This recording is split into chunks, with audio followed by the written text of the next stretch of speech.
La tête de l'androïde Seven-Tree a survécu à la mort de Moro et est enlevée de la Terre par les propriétaires d'origine de l'androïde. Les données de Seven-Tree sont alors copiées sur d'autres unités, ce qui signifie qu'ils ont acquis toutes les capacités de celui que nos héros ont combattu sur Terre. Mauvaise nouvelle, car Goichi, le propriétaire de Seven-Tree, veut gouverner l'univers, mais un intrus aborde le vaisseau et essaie de voler Seven-Tree. Cet intrus est Granola, et il essaye de voler OG-Seven-Tree, le modèle originel. Il se fraye alors un chemin à travers tous les soldats et copies de Seven-Tree. Il trouve alors le modèle d'origine en cours de régénération dans un réservoir. Une fois dans son vaisseau avec l'androïde, Granola s'endort et a un flashback de son passé. Il revoit les forces de Freezer ainsi que les Saiyans en forme Ozaru conquérant sa planète et exterminant son peuple. Granola se réveille, ce cauchemar est récurrent pour lui. Il discute alors de son rêve avec l'IA de son vaisseau et parle de sa haine de Freezer et de son désir de vengeance. Granola méprise alors Freezer et son armée, bien qu'il pense qu'il soit mort. Mais peut-être même plus que Freezer, il déteste les Saiyans, bien qu'eux aussi aient été anéantis il y a plus de 40 ans. Granola n'a donc aucun moyen d'assouvir sa vengeance, peu importe combien il la désire. Pendant ce temps, sur la planète de Beerus, Goku aide Whis à donner le remède au poisson oracle, qui souffre d'insomnie car cela pourrait être un mauvais présage pour l'avenir. Goku poursuit son entraînement avec Whis car après les événements de l'arc Moro, il maîtrise complètement l'Ultra Instinct et peut entrer à volonté dans sa forme aux cheveux argentés. Et son affrontement avec Whis lui rappelle qu'il a encore du chemin à parcourir, car Whis maîtrise mieux l'Ultra Instinct que Goku. Whis l'informe aussi que le grand prêtre a un niveau de maîtrise bien supérieur à lui-même. Goku doit affiner son Ultra Instinct, mais il ne peut pas le faire en copiant simplement le style de combat de Whis. En même temps, Beerus demande à Vegeta s'il essaiera également de maîtriser l'Ultra Instinct. Mais Vegeta dit que cette technique ne lui convient pas.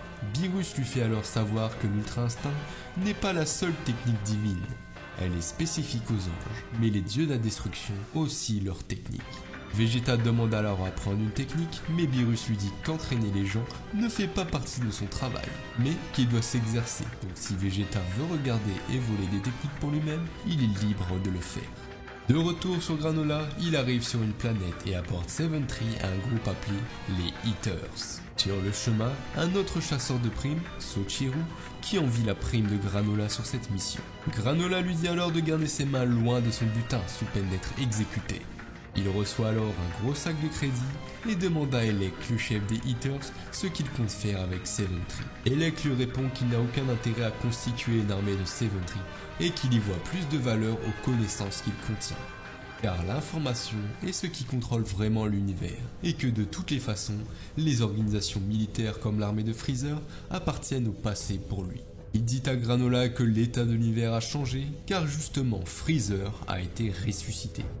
Granola voit alors une chance de venger son peuple. Il demande donc l'emplacement de Freezer à Elec, mais il refuse, et lui dit que quand bien même il trouverait Freezer, il n'aurait aucune chance contre lui. Granola insiste et s'approche de Elec avant d'être mis au sol par Gaz, un autre membre des Eaters.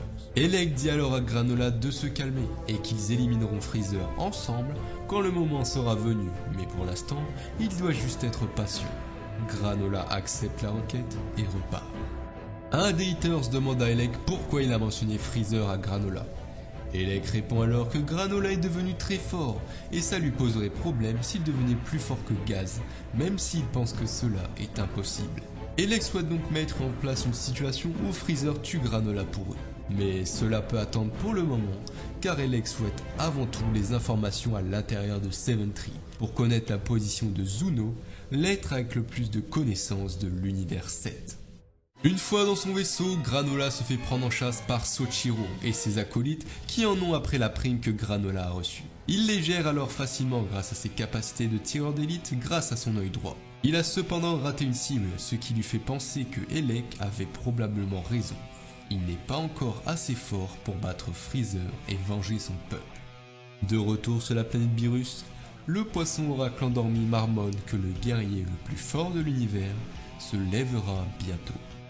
Granola retourne sur sa planète natale, la planète Céréale, où une race appelée les Sugariens habite la planète depuis que les Céréaliens ont été tués. Ce sont les Eaters qui ont vendu la planète aux Sugariens, qui ont eux aussi perdu leur propre planète. Granola lui habite sur une montagne, loin des villes, où il peut voir les ruines de sa ville natale pour ne jamais oublier ce que les Saiyans ont fait à son peuple. Sur la planète de Beerus, le dieu de la destruction interroge Vegeta sur le passé destructeur des Saiyans. Vegeta pense que les Saiyans ont eux-mêmes scellé leur sort. Beerus trouve que c'est ridicule, mais Vegeta demande quel est le rapport avec les techniques de destruction. Beerus détruit alors une planète décorative, mais l'explosion est beaucoup plus grande que celle d'une explosion normale. Vegeta demande alors quelle était cette technique. Beerus lui répond que c'est un petit aperçu de ce qu'il peut faire. Avant même que Vegeta ne puisse demander comment la reproduire, Beerus lui fonce dessus et l'envoie dans le décor. Il dit alors à Vegeta que si le doute continue de le peser, ce pouvoir ne sera jamais le sien, s'il continue de porter seul les péchés des Saiyans. Puis il lui annonce la vérité. C'est lui qui a suggéré à Freezer de détruire la planète Vegeta et la race Saiyan. Beerus provoque Vegeta, qui se transforme en SLJ Blue Evolution et commence à se battre contre Beerus. Mais c'est un combat à sens unique. Beerus lui dit alors que les choses que les Saiyans ont faites dans le passé n'ont rien à voir avec lui aujourd'hui et qu'il ne pourra jamais évoluer tant qu'il est piégé par son passé. Beerus lui attrape alors le bras et utilise son pouvoir de destruction, le Hakai, sur l'armure de Vegeta. Beerus explique alors que son esprit est toujours focalisé sur la destruction et c'est pour cela qu'il n'y a pas de limite à son pouvoir, car son potentiel de croissance est illimité grâce à son état d'esprit, tandis que le potentiel de croissance de Vegeta est limité par son propre état d'esprit culpabilisant. Beerus élabore davantage et dit à Vegeta que s'il veut ce pouvoir, il doit détruire sa culpabilité et recréer son état d'esprit à partir de zéro, car avant la création vient la destruction. Pendant ce temps, les Eaters consultent la mémoire de Seven Tree et découvrent la position de Zuno ainsi que la libération des prisonniers galactiques par Moro, et découvrent donc le pouvoir des Dragon Ball. Et pire encore, ils savent que les Namek ont créé les Dragon Ball. Gaz dit alors quelque chose d'encore plus surprenant. Les Namek vivaient autrefois avec les Céréaliens, et il s'avère que Granola vit avec un Namek âgé nommé Monaito. Sur la planète Céréale, Granola raconte à Monaito la résurrection de Freezer et sa volonté de la battre. Mais Monaito dit à Granola qu'il n'y a pas le pouvoir de battre Freezer. Granola pense alors qu'il devrait peut-être recourir à la recherche des Dragon Ball, d'autant plus qu'il en possède déjà une chez eux. Monaito lui dit alors que les Dragon Ball ne sont pas faites pour la vengeance, mais cela n'a pas d'importance car de toute façon ils ont besoin de la seconde pour faire un vœu. Mais celle-ci a été perdue depuis près de 40 ans. Il ne faut donc que 2 boules pour faire un vœu. Sur la planète Namek, un cours est donné sur l'histoire des Namek et des Dragon Ball. Nous apprenons alors que la taille et la quantité de Dragon Ball dépendent de qui les a créés et elles étaient à l'origine un rituel où les guerriers les plus courageux partaient à leur recherche en période de grande souffrance. Nous apprenons aussi que les Namek vivaient sur d'autres planètes de l'univers.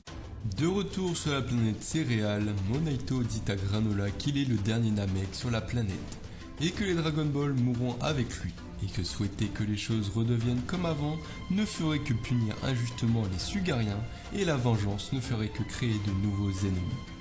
Après cette discussion, Monaito part se coucher et Granola lui regarde la télé, sauf qu'il aperçoit lors d'une émission un Sugarien trouver la seconde Dragon Ball. Il part donc la voler dans un centre de recherche. Une fois le vol commis, Granola va donc dans le désert pour invoquer le dragon sacré. Une fois apparu, Granola évoque son souhait d'être le plus grand guerrier de l'univers. Le dragon clarifie alors son souhait comme étant de devenir le mortel le plus fort de l'univers. Ce que Granola acquiesce. Torobo, le dragon, lui dit alors qu'il peut le rendre plus fort, mais seulement à la limite de son potentiel latent, et à une condition. Il accepte alors cette mystérieuse contrepartie sans hésitation. De retour sur la planète de Beerus, Vegeta essaie d'apprendre le Hakai, mais il le fait mal. Beerus lui donne alors un conseil, il doit complètement effacer la cible de l'existence pour transformer quelque chose en rien. Et c'est cette destruction de la matière qui produit une telle libération d'énergie. Goku quant à lui continue son entraînement avec Whis et a hâte de voir qui de lui ou Vegeta finira le plus fort de l'univers. Whis dit alors que ce n'est peut-être ni l'un ni l'autre, et cela surprend Goku qui lui demande s'il connaît quelqu'un plus fort qu'eux. Whis lui répond que non, mais avec toute l'étendue de l'univers, il ne serait pas étonnant de voir un nouveau combattant surpuissant apparaître. Le poisson rat répète alors sa prophétie une fois de plus, et Vegeta parvient enfin à utiliser correctement la destruction sur un petit caillou. De retour sur la planète céréale, les Dragon Ball se dispersent et les cheveux de Granola ont poussé. Pour tester sa nouvelle force, il soulève un rocher et le fait exploser avec une puissance similaire au Hakai. Monaito se réveille alors avec le choc de l'explosion et part en direction de Granola. Il l'avertit à nouveau que de nouveaux ennemis arriveront s'il suit la voie de la vengeance. Granola répond alors qu'il peut vaincre n'importe quel ennemi maintenant qu'il est le plus fort de l'univers. Monaito lui rétorque alors qu'il est le plus fort aujourd'hui, mais on ne sait pas de quoi demain sera fait. Granola l'ignore et part trouver Elec pour connaître la localisation de Freezer. Whis observe alors la situation depuis son sceptre. 2 jours plus tard, Granola arrive enfin à la base des Eaters et demande la position de Freezer. Pour avoir gâché la fête, Oil, un des Eaters, décide de corriger Granola, mais se fait totalement surclasser par celui-ci. Maki intervient alors, mais n'est pas de taille et se fait sauver par Gas. Gas est sur le point de se lancer, mais Elec dit qu'il en a assez vu et demande à Granola comment il est devenu aussi fort. Il lui répond alors grâce au pouvoir des Dragon Ball, ce qui confirme les soupçons de Elec sur la position des Dragon Ball sur la planète céréale. Elec dit alors à Granola qu'il ne connaît pas encore l'emplacement exact de Freezer et que cela demande du temps. Granola lui dit alors de faire vite car il n'a pas longtemps à vivre. Nous découvrons alors qu'en échange de son pouvoir, Granola a renoncé à 150 ans de sa durée de vie, ne lui laissant plus que 3 ans à vivre. Granola repart alors à bord de son vaisseau. Elec explique donc son plan aux autres Eaters. Il souhaite prendre le contrôle de l'armée de Freezer, mais si Granola bat Freezer, il anéantira son armée avec. Pour ses intérêts, Granola doit donc mourir et pour ce faire, il va utiliser la haine de Granola contre les Saiyans et la diriger sur Goku et Vegeta car il connaît leur force grâce à la mémoire de Seven Tree. De retour sur la planète de Beerus, Whis explique à Goku que les anges sont capables d'utiliser l'Ultra Instinct à tout moment, alors que Goku a besoin de se transformer pour y arriver. Le but ultime serait alors d'utiliser l'Ultra Instinct naturellement sous sa forme de base et d'utiliser le pouvoir du Migate qu'en dernier recours lorsqu'il doit dépasser ses limites. Pendant que Granola revient sur la planète céréale, les Eaters se dirigent vers Zuno.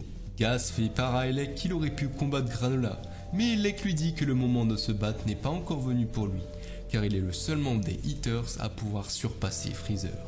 Une fois arrivé sur la planète de Zuno, celui-ci dit qu'il répondra à 10 de leurs questions, laissant planer un mystère sur leurs interrogations. De retour sur la planète de Beerus, Goku et Vegeta continuent leur entraînement et affinent leur technique, quand Whis reçoit un appel de Bulma qui avertit que Maki et Oil sont sur Terre à la recherche de Goku et Vegeta, et qu'ils veulent qu'ils combattent tous les deux un méchant pour eux. Pour les convaincre, ils leur disent alors qu'ils vont devoir affronter le méchant le plus fort de l'univers. Goku et Vegeta veulent alors revendiquer le titre de plus fort de l'univers pour eux-mêmes. Whis et Beerus s'impliquent alors dans leur rivalité. Beerus donne à Vegeta une boucle d'oreille qui est le symbole de ceux capables d'utiliser la destruction, et Whis donne à Goku le symbole qu'il lui a fait lors de la résurrection de Freezer. Sur Terre, Maki et Oil volent le détecteur de Dragon Ball. Puis, 30 minutes plus tard, Goku et Vegeta arrivent. Maki et Oil les emmènent donc sur la planète céréale. Avant qu'ils n'arrivent sur la planète, Maki ment à Granola en lui disant que Goku et Vegeta sont des assassins de l'armée de Freezer. Il pense alors qu'il pourra en tirer des informations sur la position de Freezer, mais lui dit ensuite que ce sont des Saiyans. Granola se lève et regarde les ruines de sa ville natale, sachant que le moment de sa vengeance est bientôt à portée de main. Tu sais ce qui est aussi à portée de main? Le bouton abonnement. Moins de 5% d'entre vous sont abonnés à la chaîne. Je compte sur vous pour régler ça. 18 jours plus tard, Goku et Vegeta arrivent sur la planète céréale. Maki et Oil restent en arrière après leur avoir dit où trouver Granola. Goku et Vegeta commencent à se méfier, mais avant de pouvoir comprendre le stratagème des Eaters, ils se font attaquer par Granola qui est en train de tirer sur eux à distance. Ils parviennent à éviter les attaques, mais ne peuvent trouver leur provenance. Tout à coup, un tir surprise touche un point vital à l'arrière du cou de Goku, les forçant à utiliser un Senzu. Vegeta dit alors à Goku d'arrêter de s'appuyer sur l'Ultra Instinct s'il n'est pas encore maîtrisé. Alors Goku devient Super Saiyan, puis il trouve enfin Granola et lui envoie un Kikoa qui parvient à esquiver. Goku se rend alors compte que Granola est encore plus rapide que le déplacement instantané. Granola se présente alors comme le dernier céréalien. Mais ce nom ne dit rien à Goku et Vegeta. Vegeta lui demande alors ce qu'il a contre les Saiyans. Granola lui répond alors avec une puissante explosion que les deux Saiyans esquivent de peu. Vegeta reconnaît alors le pouvoir du Hakai. Goku propose alors à Vegeta de l'attaquer ensemble, mais il refuse, laissant le soin à Goku de commencer le combat pour avoir été mis KO plus tôt. Le combat Goku contre Granola commence alors. Goku se transforme en Super Saiyan God et il commence à utiliser l'Ultra Instinct sous cette forme. Vegeta note alors que l'Ultra Instinct semble être plus précis en coordination avec une transformation. Plus la forme est puissante, mieux l'Ultra Instinct est maîtrisé. Goku esquive chaque attaque de Granola, mais celle-ci était une distraction pour toucher par surprise Goku. L'attaque était légère, mais a touché un point vital de Goku qui s'écroule à nouveau. Granola a compris comment fonctionne l'Ultra Instinct, mais note que personne n'est parfait et que même cette technique ne peut pas cacher les points vitaux. Grâce à son œil droit, Granola sait aussi que Goku se retient. Alors il lui dit de se dépêcher d'utiliser toute sa puissance car il n'a pas de temps à perdre ici, la vengeance sur Freezer est son but ultime. Goku est cependant confus car il pensait que Granola était le méchant de l'histoire. Mais avant qu'il ne puisse en parler, Granola dévoile sa puissance et dit à Goku qu'il paiera pour les crimes des Saiyans. Goku utilise alors le SSJ Blue avec l'Ultra Instinct. Le combat est rude et les deux combattants s'échangent coup pour coup. Granola prévient alors Goku que ses techniques d'esquive ne pourront pas l'aider car il peut verrouiller ses points vitaux avec son œil droit. Goku n'est pas d'accord et il dit qu'il lui manque juste de l'entraînement pour pouvoir utiliser l'Ultra Instinct à son plein potentiel. Granola dit alors qu'il va éteindre la race des Saiyans de sa main et fait une attaque de feu jaillissant du sol, tout comme Moro le faisait. Goku se téléporte alors avec précipitation aux côtés de Vegeta qui était dans les ruines de l'ancienne ville.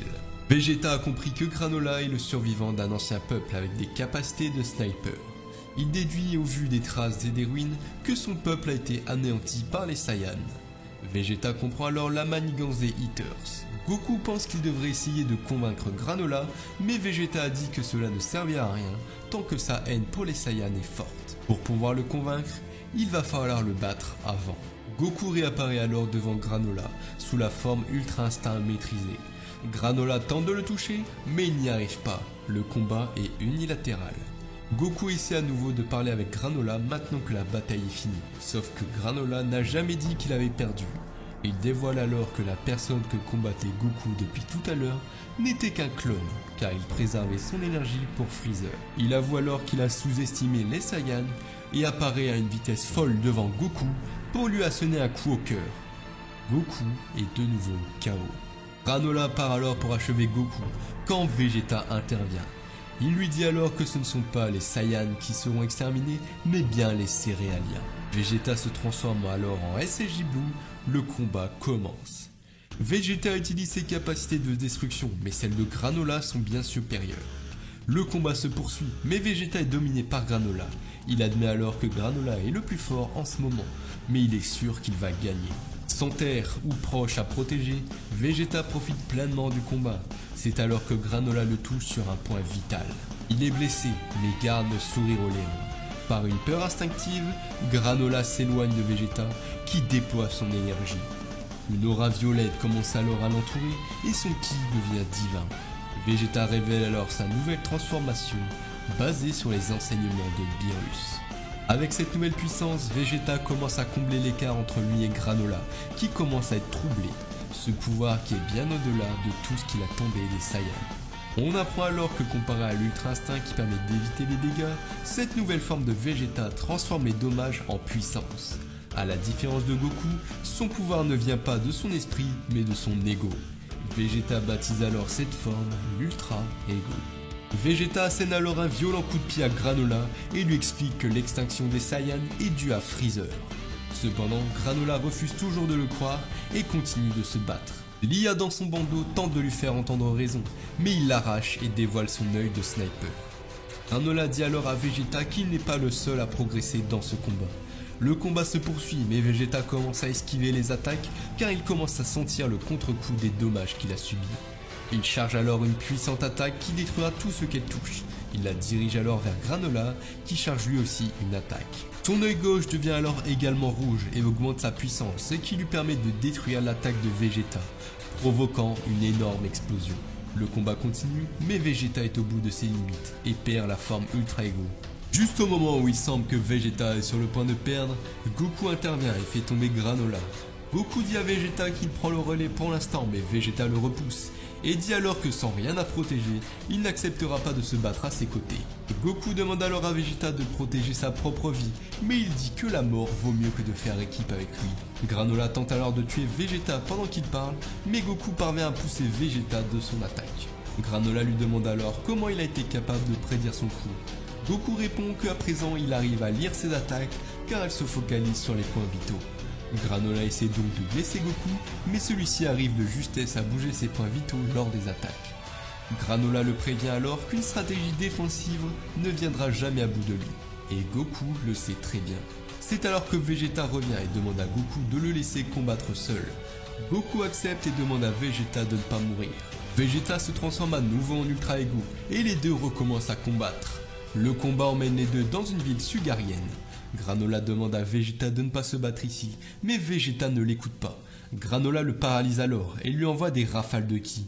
Épuisé, Granola se repose contre un mur, une fenêtre se brise et il voit une mère et un enfant terrifiés, ce qui lui rappelle son passé. Vegeta dit à Granola qu'il comprend sa rancune envers les Saiyans, mais le prévient qu'il ne fait que répéter l'histoire. Granola lui répond que les céréaliens n'ont rien à voir avec les Saiyans et qu'il prendra sa vengeance. Il charge alors une attaque avec le reste de son énergie dans le but de tuer Vegeta. Vegeta s'excuse alors auprès de Beerus car les pouvoirs des dieux de la destruction étaient au-delà de lui. Il accepte donc son sort pour tous les Saiyans. Goku court pour les arrêter et en même temps, Monaito le Namek vole dans le vaisseau de Granola en compagnie de Lia. Monaito attire alors l'attention de Granola, Goku renverse alors le céréalien et évite la mort à Vegeta. Monaito sort alors du vaisseau. Goku et Vegeta sont donc surpris de voir un Namek. Granola est furieux car sa vengeance a été interrompue, mais Monaito lui avoue qu'il lui a menti. Il y a bien un Saiyan qui ne mérite pas sa vengeance, celui qui les a sauvés il y a 40 ans, et son nom est Bardock. Il y a 40 ans, les Saiyans ont envahi la planète céréale en anéantissant les céréaliens et les Namek. Bardock est celui qui trouva Granola et sa mère qui lui ont rappelé Guinée et Kakarot. À la fin de la mission, les autres Saiyans repartent et Bardock prétexte de rester pour chercher les derniers survivants. C'est alors qu'il trouva Monaito grâce à son détecteur. Il lui apporta alors Granola et sa mère. Il laisse donc les deux céréaliens restants et leur dit de rester cachés et éviter le radar de Freezer. Avant qu'il ne parte, Monaito demande son nom au Saiyan et il lui répond Bardock.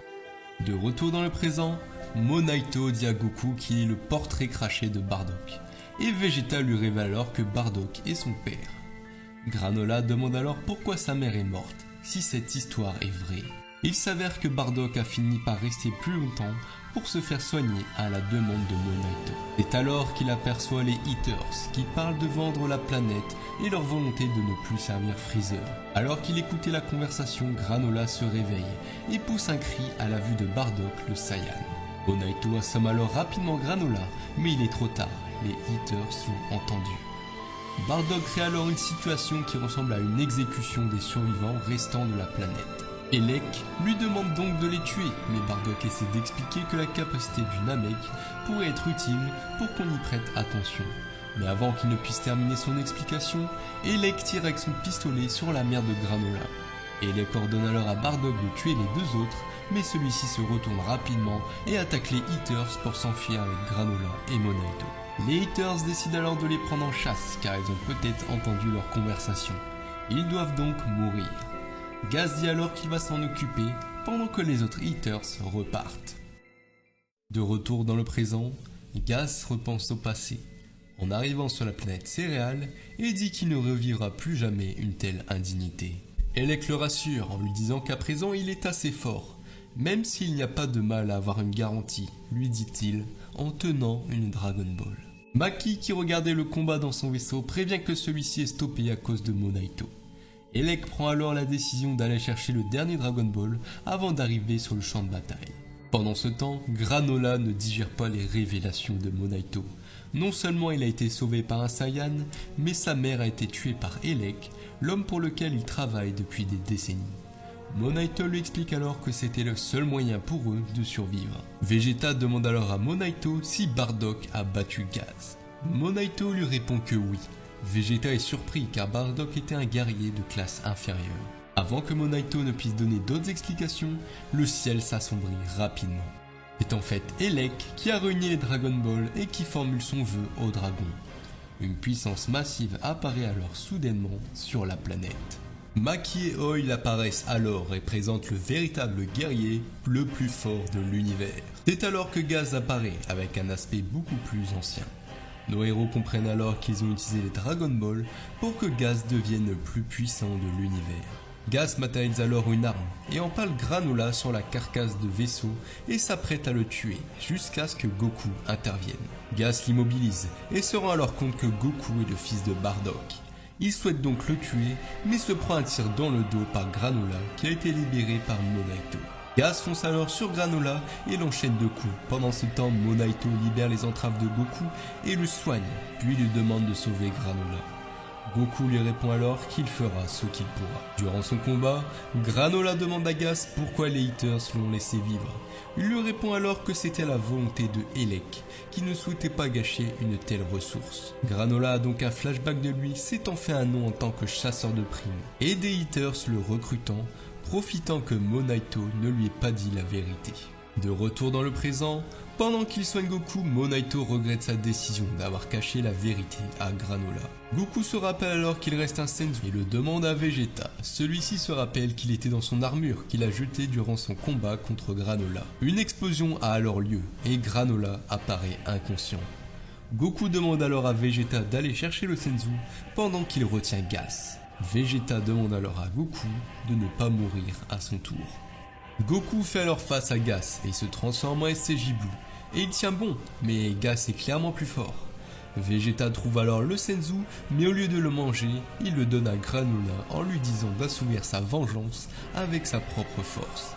Granola mange donc le Senzu et part protéger Monaito des Haters, qui lui remet son unité de soutien. Il s'excuse, puis laisse exploser sa puissance pour combattre de nouveau Gas. Granola a le dessus, car Gas n'utilise que les pouvoirs qu'il a acquis par lui-même, mais étant enculé par le céréalien, Gas utilise enfin la nouvelle puissance qu'il a obtenue. Il peut utiliser toutes les capacités de Granola en mieux, mais Vegeta remarque pendant le combat que même si Granola est moins puissant, il est beaucoup plus à l'aise avec ses capacités que Gas. Cependant, plus le combat se poursuit, plus Gas maîtrise ses pouvoirs et commence à prendre le dessus. Granola décide alors de le piéger avec des clones avant de se téléporter devant lui avec un rayon surpuissant qui envoie Gas dans le décor. Cependant, le coût à payer pour cette technique est de subir tous les dégâts que ses clones ont subis. Monaito part pour soigner Granola, mais celui-ci lui dit que ce n'est pas encore fini. Gas est au sol et blessé, et c'est alors que Elec apparaît devant lui. Il lui enlève alors son serre-tête qui servait à contenir son pouvoir. Gas libère alors sa véritable nature et perd tout sens de lui-même, puis part à toute vitesse sur Granola. Sa forme bestiale surclasse complètement le céréalien qui a l'article de la mort. Les autres Haters tentent de faire revenir Gas à la raison avant que celui-ci leur assène un violent coup de poing. Vegeta demande donc à Monaito comment Bardock a vaincu Gas, mais le Namek n'en a aucune idée car il était inconscient à ce moment-là. Gas, totalement incontrôlable, fonce sur Vegeta et l'assène de nombreux coups. C'est alors que Goku vient l'aider. Gas, en étant frappé par Goku, revoit Bardock et fait ressurgir son traumatisme. C'est ce que Elec avait prévu. En se rappelant son humiliante défaite, Gas reprend ses esprits et a maintenant un total contrôle sur sa bestialité. Avec ses pouvoirs, Gas immobilise Goku et Vegeta. Granola lance alors une attaque sur Elec que Gas téléporte. Granola charge alors son attaque avant de se faire briser les bras et crever les yeux par Gas. Elec en profite alors pour se mettre derrière Granola et le transperce d'une balle de pistolet comme il l'avait fait avec sa mère. Goku assiste à la scène impuissant et rempli de colère. Vegeta lui donne alors le reste de son énergie, ce qui permet à Goku de se libérer de son entrave. Il se transforme alors en SSJ Buu et fonce sur Gaz pour lui asséner un coup de pied qui le ramène au sol. Goku souffle et se calme et dit à Gaz qu'ils n'ont aucune raison de s'entretuer. Le Hitter est alors surpris que Goku ne soit pas en colère pour la mort de Granola. Goku répond qu'il lui faut éliminer sa colère pour pouvoir utiliser sa technique spéciale. Elec dit alors à Gaz qu'ils ne peuvent pas les laisser vivre. Gaz fonce alors sur Goku et teste ses pouvoirs sur lui. Il dit qu'il ne compte pas le tuer tout de suite tant qu'il n'aura pas vu la même ardeur dans ses yeux que celle de Bardock. Après quelques échanges de coups, Gaz lui demande s'il est réellement le fils de Bardock. Goku rétorque qu'il a perdu tous ses souvenirs des Saiyans quand il était petit. Gaz comprend maintenant et il dit qu'il ne peut pas perdre contre quelqu'un qui ne sait pas qui il est. Goku est en train de se faire battre et est momentanément séparé de Gaz quand il voit tous les deux Monaito guérir Granola qui est encore à peine vivant. Gaz est sur le point de tuer Monaito, mais Goku intervient et attrape le Hitter pour le téléporter sur une autre planète. Goku provoque alors Gaz pour voir s'il peut le suivre en se téléportant. Gaz joue le jeu et les deux combattants se téléportent en boucle jusqu'à arriver dans la prison galactique de la patrouille, où les prisonniers se souviennent de Gaz comme du gamin qui s'est pissé dessus. Hystérique, Gaz poursuit Goku qui essaie de le convaincre de ne plus obéir à Elec. Goku lui dit que son propre frère a essayé de le tuer il y a un certain temps et qu'il devrait donc faire attention à lui. Mais Gaz ne veut rien entendre et continue de poursuivre Goku qui se téléporte jusqu'à Whis sur une planète lointaine. Gaz le suit, mais Goku se téléporte à toute vitesse dans l'ordre inverse jusqu'à ce qu'il soit de retour sur la planète céréale, laissant à Gaz aucun moyen de se téléporter car il ne peut plus sentir la force de Goku. Gaz demande alors à Whis la direction de la planète céréale. L'ange lui donne et Gaz fonce à toute vitesse dans l'espace pour retourner sur la planète. Goku, de retour sur la planète céréale, embarque avec Vegeta, Monaito et Granola dans une voiture direction l'habitation du Namek. Sur le chemin, Goku reçoit alors un appel de Whis pour lui prévenir de l'arrivée de Gaz dans 20 minutes. Il lui demande alors comment s'est passée sa maîtrise de l'Ultra Instinct. Goku répond que ça n'a pas fonctionné comme il le voulait et demande à Whis comment mieux l'utiliser. Whis lui dit alors qu'il a déjà répondu à cette question. Goku doit trouver sa propre version de l'Ultra Instinct. Arrivé dans la maison de Monaito, celui-ci a quelque chose à montrer à Goku, et ce n'est autre que le scouter de Bardock. Vegeta se rend compte qu'il est cassé, mais si on le répare, il y aurait sûrement l'audio du combat contre Gaz. L'IA de Granola intervient donc et arrive à le faire fonctionner de nouveau. Une voix sort du scouter, c'est celle de Bardock. Goku se remémore alors son passé de Saiyan et nous voyons la suite du combat de Bardock contre Gaz. Dans son combat, Bardock s'avère être plus fort que Gaz ne l'avait prévu, mais celui-ci ne subit pas de dégâts pour autant. Monaito, portant Granola dans ses bras, dit à Bardock de s'enfuir et de les laisser à leur sort.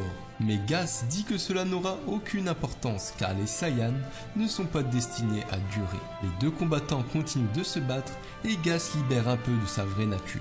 Au même moment, Monaito récupère les Dragon Ball, invoque le dragon et lui demande de téléporter Bardock sur la planète Vegeta. Mais tout comme Goku son Namek, Bardock refuse et veut continuer le combat. Monaito lui demande donc son souhait. Il demande alors que ses fils grandissent bien. Les Dragon Ball se dispersent.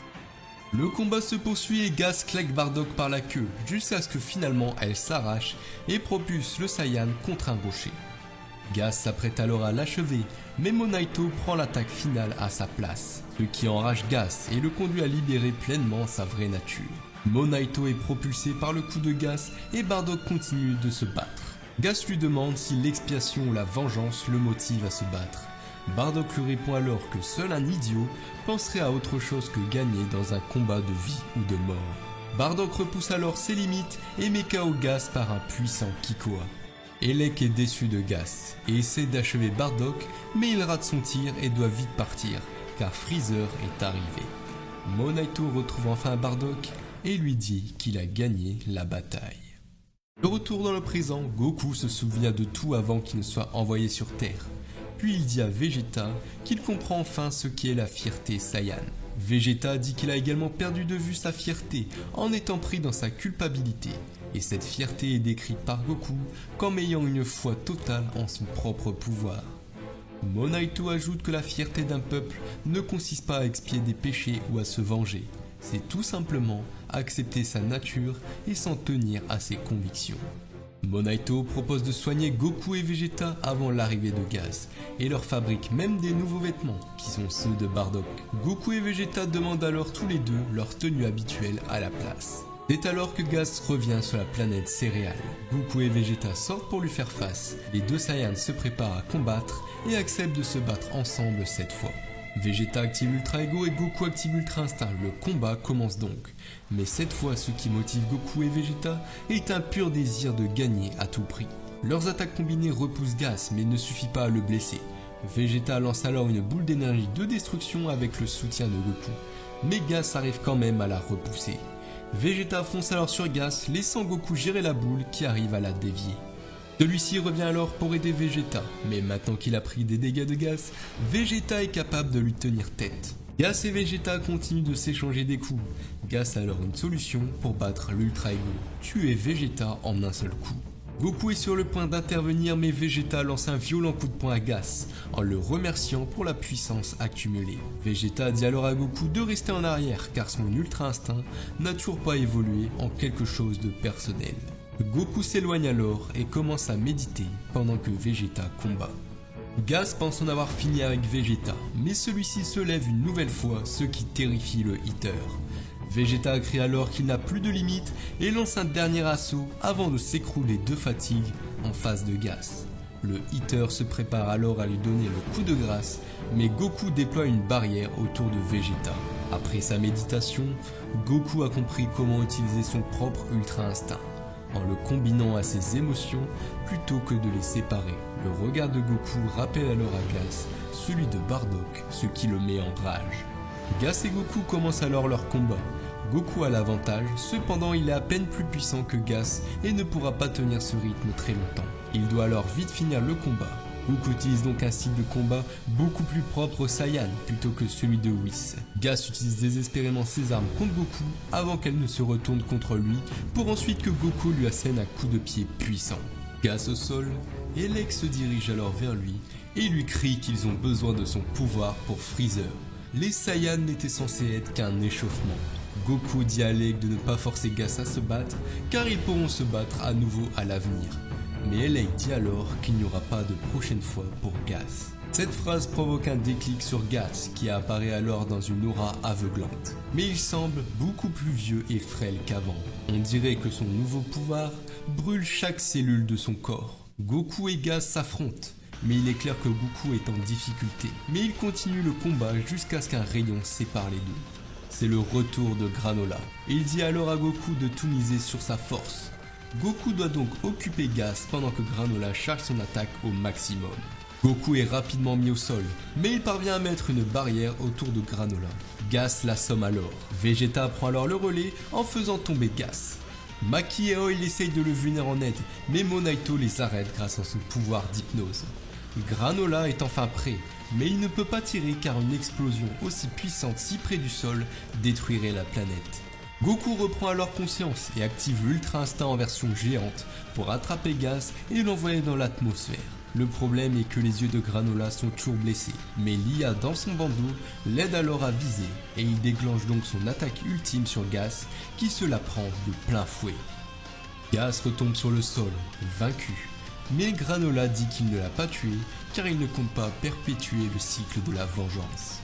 Il prévient alors que Gaz sera inconscient pendant plusieurs jours. Puis Granola s'excuse auprès de Goku et Vegeta avant de tomber au sol.